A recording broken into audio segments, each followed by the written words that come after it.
आसंताकाली महाप्रभुंकर विश्व प्रसिद्ध रथयात्रा एथिपाई रथ पथ भक्त समस्ते प्रस्तुत। आज श्रीमंदिर में सकाळ धूप शेष होगा पर रथखला को आज्ञामाल विजे हेब। तीन रथर पूजापंडा सामंतों द्वारा पटिदियों ठारू रथ आज्ञामाल विजे पर आरंभ हेब रथटଣା। रथखलारू सिंहद्वार को पुलिस अधिकारी और भक्त माने टाणी नहीं जिबे तीन रथ को। परंपरा अनुଯାयी प्रथम नंदीघोष पर दर्प दलन और शेष में तालध्वज रथ टणा जाई सिंहद्वार को अणाजिब। तीन रथर निर्माण कार्य एवं शेष हो जाइछि। तीन रथ सिंहद्वार में पहुंचवा पर पवित्र घोषयात्रा को समस्त भक्तों अपेक्षा। चलित वर्ष रथयात्रा दिन नवजौवन और नेत्रोत्सव पड़ुथिबारु भक्त माने महाप्रभुंकर नवजौवन दर्शन वंचित रहिबे। भक्तों प्रबल समागम को दृष्टि रखी पुलिस और श्रीमंदिर प्रशासन पक्षरु समस्त प्रस्तुति शेष पर्यायर पहुंची। बड़दाण्डे आखि झलसिला भली झोटी रथयात्रा पाई सजे हेउछि बड़दाण्ड। बड़दाण्ड को ओह्लाई आसी रथरे विराजमान करिवे चतुर्धा विग्रह। नव दिनात्मक यात्रा करिवे।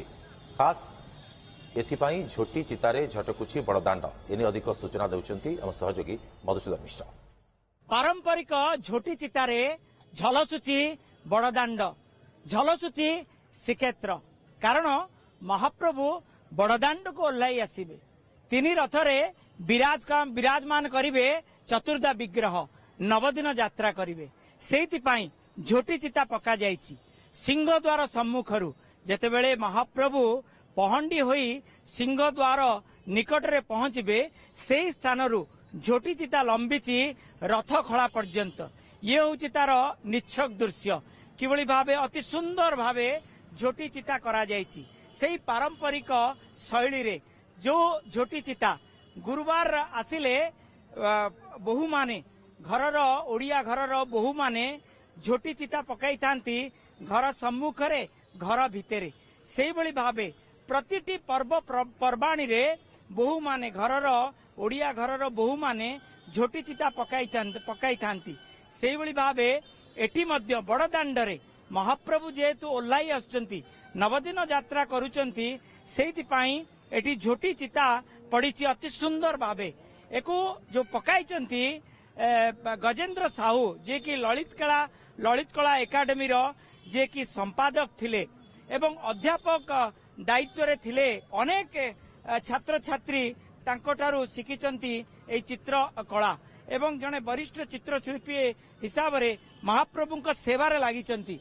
मोर माप ठू मु एरा शिखिची जेतेबेले से रंगोली पकाए तुलेश्वर पंचकरे मुझे ताठू ही अनुप्राणित होती।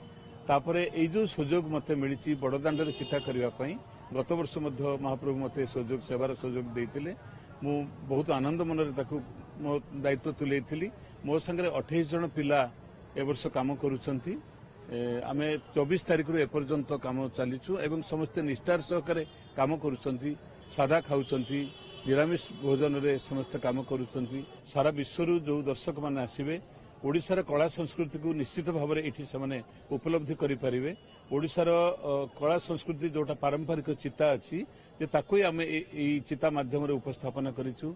ओडिशार संस्कृति ओडिशार जो पारंपरिक चिता कला संस्कृति केते उन्नत से निश्चित भाव में यहाँ उपलब्धि कर आमर सेमती हाथ में किसी जगह पड़ी आप निज अनुभव करेंगे। कांथरे पड़े यहाँ जेहेतु चट्टाण पड़ुछि तो प्रति घरे पर्वपर्वाणी रे आमर घरर बहु माने माँ माने ताकू पकई थांती शुभ मन आसिकी जेहेतु रथरे ठाकुर आसुचंती एटा गोटे शुभर संकेत एवं शुभ पर्व समस्त शुभ आह्वान करी चिता आयोजन करा जायछि। एई झोटी चिता ऊपर ही रथ गड़ी गड़ी चले घर घर नादरे गड़ी गड़ी चले नवदिन यात्रा श्रीगुंडीचा मंदिर को।